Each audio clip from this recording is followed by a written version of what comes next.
En el momento de la entrevista y tenemos a una figura internacional, nada más y nada menos que Ricardo Arjona. ¿Cómo estás, Ricardo? Viviana, muy bien, contento de estar en la Argentina, contento de estar en este programa y a la orden. Bueno, contanos cuándo llegaste a nuestro país. Llegué el domingo, voy a estar unos cuantos días por acá. Venimos a compartir canciones, a tratar de contar algunas historias a través de este disco que se llama justamente así, Historias. Y que es un disco que me trae contento, ajeno a las copias que pueda vender, a la difusión que pueda tener. Creo que la felicidad de un compositor, como es mi caso, y de un productor de un disco, es poder haber hecho un material que tiene mucho que ver contigo, ¿no? Y que en determinado momento me reconcilia con la libertad que tenía a los 17 años cuando escribía canciones porque se me daba la gana de escribirlas, no tenía que pensar en absolutamente en nadie a la hora de hacerlo. La disquera me da la oportunidad ahora de hacer un disco como yo quiera. No sabían ellos dónde lo iba a grabar, cómo lo iba a grabar, y entonces es un disco que tiene mucho que ver conmigo y eso es suficiente como para por lo menos tener una sonrisa a la hora de defenderlo, ¿no? Vos naciste en Guatemala y estás radicado en México. ¿Por qué eso? Porque en Guatemala te dan disco de oro por 10.000 copias y en México me dan carta de retiro si hago eso. Entonces eso no habla de un mercado malo, sino de un mercado chico. Yo tenía ganas de hacer muchas cosas, ganas de contar muchas cosas y de compartir estas cosas que quería contar con mucha gente. Entonces México brindaba una ventana que podía comunicarme no solamente con México, sino que con muchos otros países. Por eso estoy ahí. ¿Por qué crees que la música de Guatemala no se escucha acá? ¿Por eso que dijiste de que el mercado es muy chico o por qué otra razón puede ser? Yo creo que sí, yo creo que sí. Además somos gente muy arraigada con lo nuestro, nos cuesta mucho trabajo separarnos de los nuestros. A mí me costó mucho menos, la verdad a mí se me hizo muy fácil, como que me aburrí de saludar a don Pepe en la esquina durante tantos años, dije vamos a conocer a otro, uno por lo menos se llame Pedro ahora, a conocer otras calles. Un poco más de mundo. Claro, pero en general los guatemaltecos somos muy dados a quedarnos ahí y algunos intentos de gente muy talentosa de Guatemala que salía para buscar nuevos horizontes se quedaron en eso, en intentos porque no se acostumbraron o creyeron que en el extranjero las cosas son fáciles y no lo son muy difíciles. Bueno, yo sé que vos estudiaste Ciencias de la Comunicación, que fuiste docente. Contame cómo surge en tu vida esta vocación por la música. Esa fue, más bien creo que las otras fueron las que no tuvieron vocación. Siempre fui esto, aunque nunca me quise dedicar a esto. No pasaba por mi mente el llegar a ser cantante. Todo el mundo me decía, tú vas a ser cantante, estás loco, yo es lo último que quiero hacer, ¿no? Descubrí después de que me la pasaba bien haciendo canciones, que era lo que más me gustaba, descubrí también que no servía para otra cosa y por eso me quedé en esto, ¿no? Pero en el Inter fui maestro de escuelas marginales en mi país como 5 años. Me fue mejor a mí que a los alumnos porque aprendí más yo que ellos. Y de todas estas cosas que fui viviendo resultaron varias canciones que después fui incluyendo en los discos, que me conforma como un narrador de historias más que como una persona que inventa canciones. Sí, a propósito de preguntarte, porque bueno, estamos en una época en la que parece como que lo musical es lo más importante y no tanto el contenido de las letras. Sos de tener canciones contestatarias, sos un poeta, ¿cómo podés definir lo que haces? Contestatarias creo que no, me pasó la época de protestar por la mosca que me pasaba enfrente. ¿Y eso por qué era?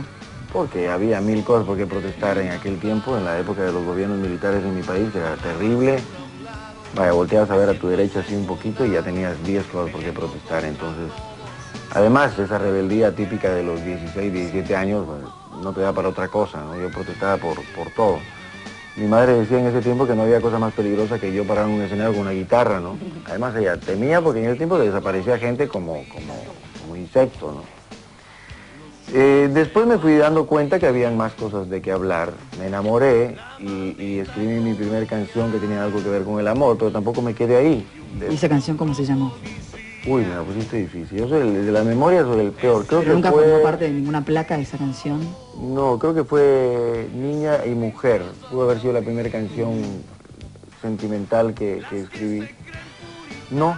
Qué raro, ¿no? Porque si lo hiciste con tanto sentimiento debería haber estado en alguna placa. Yo creo que sí. O para la próxima. Para la próxima, te la debo esa, te la debo. Buenísimo. Lo que pasa es que fue el primer intento, después surgieron como siempre cosas quizás que más interesantes. Ese primer trabajo romántico después de andar protestando por todo fue un trabajo que se trasladó de lo contestatario, como decías, a lo cursi, así en Y 2 por ejemplo, segundos. ahora, ¿no? ¿por qué cosas protestarías? Antes era por lo político en la adolescencia, ahora Realmente no me gusta pensar en que tengo que protestar, más bien señalar, porque protestar una queja, una ya me cosa. quedé yo en el intento de tratar de arreglar el mundo en una charla con una copa de vino en la mesa y nunca arreglé nada, ¿no? Cada uno volvía a su casa y trataba de preocuparse en vivir lo mejor que podía, o tratar de arreglarlo a través de una canción, y me di cuenta que es algo muy difícil. De repente señalo cosas en las canciones, pero no me quiero quedar ahí tampoco, porque eso pasa tanto en el lado de los contestatarios como en el lado de los que hacen canciones para quedar bien. Siempre están pensando a la hora de escribir, ¿no? Unos para protestar y tengo que hacer canciones que protesten. O 10 para temas vender, que protesten, claro. y otros que vamos a hacer canciones para quedar bien. Y a mí no me gusta pensar a la hora de escribir, ¿no? Es lo que más odio en la vida, es sentarme y pensar una canción para quién va a ir dirigida algo. Y durante mucho tiempo tuve que hacerlo porque estaba un poquito bajo el zapato de gente que creía que sabía más de canciones que los que las Claro. hacemos. ¿Y en qué momentos te surge esa inspiración?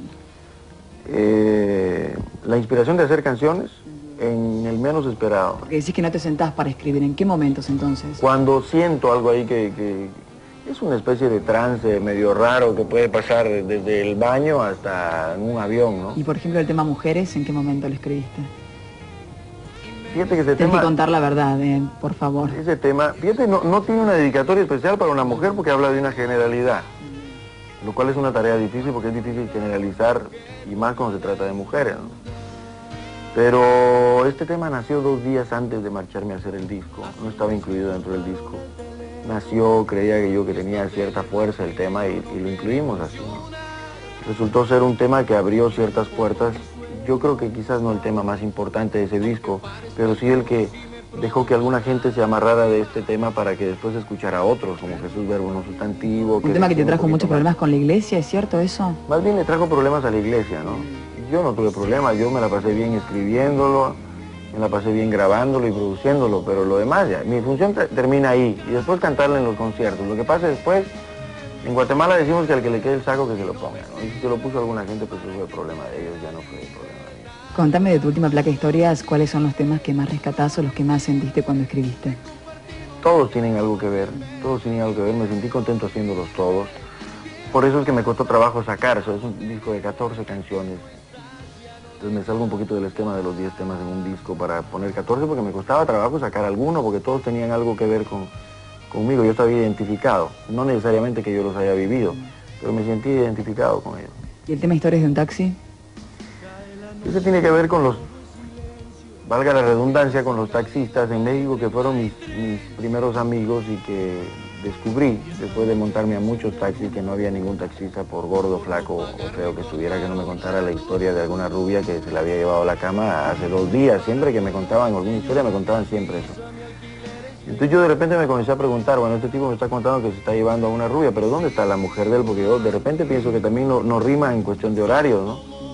Entonces yo quise ponerle un subtexto a la historia que me contaron todos ellos, y fue una experiencia como de novela lo que se hizo con ese tema, porque yo no sabía a dónde iba a ir a parar el tema.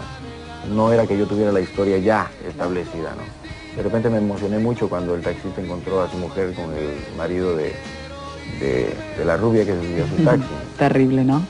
Bueno, ya vamos casi cerrando la nota. Una cosita que me quedó en el tintero. ¿Es cierto que hace un tiempo, cuando no eras tan conocido, tocabas en la calle Florida, aquí en Buenos Aires, con una guitarra y un sombrero en la calle? Sí, estuve un tiempecito aquí. La verdad es algo que trato de hacer como una norma antes de grabar un disco, largarme a un sitio donde nadie me conozca para reconciliarme con las cosas que me vienen a hacer como compositor, ¿no? Esta carrera te hace levitar un poquito y cuando empiezas a creértela, comienzas a tener menos cosas de qué hablar en las canciones. Entonces, esa fue una especie de fuga que tuve en aquella época. Me vine a Argentina, me la pasé increíblemente bien y aproveché pues esa vida nocturna tan rica que tiene este país, que yo creo que nos damos cuenta más de su vida nocturna los que venimos de fuera que los propios que viven acá, ¿no? Me traje una maleta vacía y me llevé una maleta llena de historias y de canciones que después se incluyeron en algunos discos. ¿Conoces a algunos músicos nuestros? Me encantaría si conoces a algunos que nos digas a cuáles y por qué. Bueno, conozco mucho, siempre que voy a un país trato de llevarme la mayor cantidad de música del país para escucharla, ¿no? Y pues he oído mucha gente, Lerner, Baglietto, Spinetta, Mianovich, Sandra Mianovich, León Gieco, Víctor Heredia, que Buen material tenés. Víctor Heredia, que es mi amigo, aunque nos hemos visto muy poco, nos conocimos en Colombia hace un año por ahí. ¿Quién más? Alberto Cortés, mucha gente, ¿no? Mucha gente que conozco, por supuesto los grupos de rock que están a la orden del día en toda Latinoamérica.